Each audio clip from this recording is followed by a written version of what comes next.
Sun Culture. Les acteurs culturels de la région en interview. Bonjour à toutes, bonjour à tous, je suis très heureuse de vous retrouver aujourd'hui pour un nouveau Sun Culture, l'émission qui donne la parole aux acteurs culturels de la région tous les vendredis midi. Aujourd'hui, ambiance festival avec le tremplin Parasique qui revient pour sa 5e édition. Pour en parler avec nous, Elodie Balthazar, responsable jury et membre du conseil collégial, et Lindsay Pellet, référente labellisation événements éco-engagés et également membre du conseil collégial. Bonjour Elodie, bonjour Lindsay. Bonjour. Bonjour. Tout d'abord, pour celles et ceux qui ne connaîtraient pas, est-ce que vous pouvez expliquer un petit peu ce que c'est le tremplin Parasique ?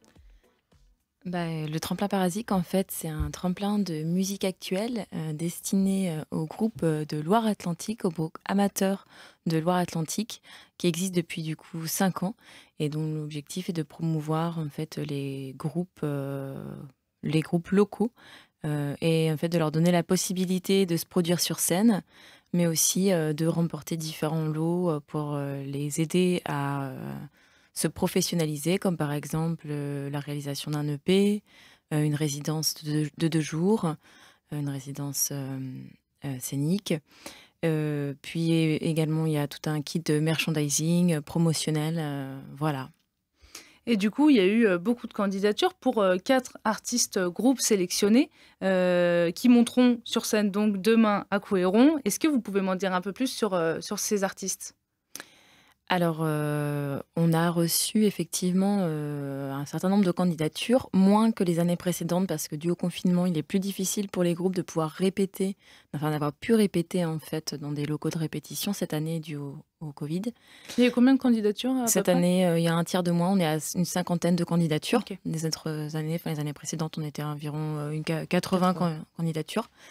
Donc voilà, donc on a écouté en fait tous les groupes, donc le conseil collégial plus les adhérents de l'association, en fait ont écouté les différentes candidatures et puis il y a une sélection qui s'est faite et on a retenu au départ une dizaine de groupes et puis après on a retenu les 4 derniers en discutant, en argumentant par rapport à nos choix en fait chacun.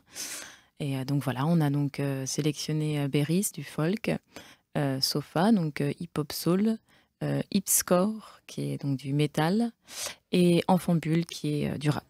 Voilà. Donc ces 4 univers qui sont totalement différents. Les critères de sélection, c'est vraiment propre à chacun. Enfin, c'est vraiment une question de goût. Il y a vraiment des critères spécifiques pour les 4 Non, il n'y a finalistes. pas de critères spécifiques. Non, on essaye plutôt de voir qui est déjà sur une voie de professionnalisation. Il y a aussi ça.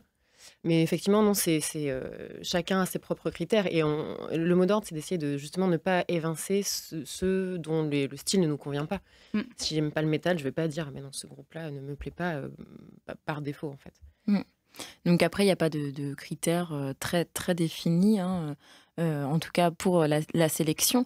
Néanmoins, effectivement, voilà, c'est plutôt sur des groupes dont on sent un potentiel, qu'on effectivement présente quelque chose de abouti, mais peut-être pas forcément totalement abouti, qui aurait besoin effectivement d'un tremplin pour aller plus loin. Donc voilà, mais après c'est pour ça qu'on sélectionne on présélectionne une dizaine de groupes et là on débat nous entre nous effectivement de quel groupe effectivement aura plus sa place qu'un autre. Donc c'est là où ont lieu les débats sur les 10 derniers quoi. Et le vainqueur, ça c'est pareil, la sélection se fait vraiment par rapport là à tout ce que vous avez dit. Si il y a déjà une professionnalisation, mais qu'il y a besoin peut-être d'un petit coup de pouce. Alors contrairement aux sélections des 4 groupes qui sont sur le tremplin, c'est pas la même chose. C'est un jury qui sélectionne le vainqueur le soir même, donc qui est constitué de professionnels de la musique. Donc en l'occurrence, cette année, on a Laurent Charliot, voilà, qui a fait toute l'exposition du rock nantais. Qui est journaliste. On a également une programmatrice, voilà, Sonia Lecor, qui programme tous les shelters dans la région. On a également Léa Colombet, qui officie comme musicienne artiste dans Daskino.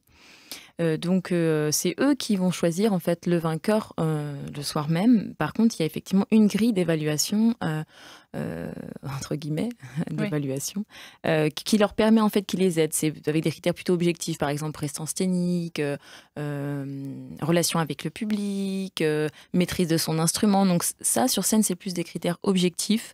Alors que c'est vrai que la présélection des 4 groupes, c'est plus effectivement sur les bénévoles et le conseil collégial qui, lui, en fait, écoute et qui, par rapport à ces critères subjectifs, plutôt subjectifs, dans ces cas-là, sélectionne les 4 groupes du tremplin. Et là, comment est-ce que vous vous adaptez cette année, encore une fois, par rapport aux conditions sanitaires? Parce que c'est la 2e fois que le concert, du coup, est proposé en extérieur. On commence, entre guillemets, à avoir l'habitude de devoir s'adapter avec la crise. Donc, comment est-ce que vous vous adaptez avec le tremplin? C'était assez facile, en fait, j'ai l'impression. On a l'aide toujours de la mairie de Couëron. Donc, on était dans un lieu qui nous permettait de le faire en extérieur assez facilement. Donc, j'ai l'impression que ça a été assez évident, en fait. Et puis ça s'était déjà déroulé une première fois en septembre. En septembre, pour l'organiser, il fallait de toute façon que ce soit en extérieur, que ce soit sur place assise. Et en fait, ça s'y prête totalement, vu le lieu qui est juste splendide, sur la Tour à Plomb, sur les quais de Loire. Si vous ne connaissez pas, rien que pour s'abonner. C'est vraiment très beau. En plus, il a fait un super temps l'année dernière. Cette année, a priori, le temps va être de la partie. Oui, normalement, c'est bon. Donc c'est vraiment très, très bien. Donc, et la mairie a fait en sorte, effectivement, que tout se passe dans des très bonnes conditions. Donc, je pense que ça va être une 2e réussite. Ouais. Et vous avez choisi donc cette année de faire labelliser vos pratiques sur le tremplin Parasic pour agir concrètement en faveur de l'économie circulaire, de la transition écologique, de la mixité sociale et de l'égalité homme-femme. Pourquoi avoir fait ce choix? En fait, ça fait quelques années qu'on a ce type de pratique. Et là, on s'est dit qu'on voulait officialiser la chose. Et donc, on s'est rapproché du réseau Éco-événements, le REV, qui nous accompagne en fait dans cette démarche. Et donc, le fait de faire labelliser l'événement nous permettra de toujours aller plus loin, d'évoluer en fait dans nos pratiques. Et qu'est-ce que ça permet, en plus d'avoir vraiment le label événement éco-engagé? Parce que vous aviez déjà toutes ces pratiques, vous le dites avant. Le fait d'avoir vraiment ce label, ça change quelque chose? Alors, on n'avait pas toutes les pratiques, justement. Donc là, ça nous permet de voir où on peut s'améliorer, de bénéficier de l'histoire qu'ont eu certains autres événements, en fait, qui sont aussi dans ce label, qui sont aussi dans ce réseau événement éco-engagé. Et puis, de faire un état des lieux et de s'assurer que ce qu'on fait est déjà bien. Et puis aussi en termes de communication, c'est-à-dire que ça permet aussi d'inciter le public à lui-même avoir des pratiques plus engagées sur les thématiques dont vous avez parlé. Que ce soit en termes de tri des déchets, de mixité justement, dans des pratiques au quotidien. Oui, et ça se voit de plus en plus, en tout cas dans beaucoup de festivals, justement cet aspect écologique qui devient vraiment essentiel, quoi. Donc avoir le label, c'est vrai qu'on va dire que c'est un peu la finalité. Oui, voilà. Aussi. Et par rapport, vous en avez parlé un petit peu tout à l'heure, des récompenses que le vainqueur va pouvoir avoir. Qu'est-ce qui va donc en totalité, de quoi est-ce qu'il va pouvoir bénéficier? Alors, si je me souviens bien, donc il y a effectivement un EP enregistré au studio partenaire. OHM.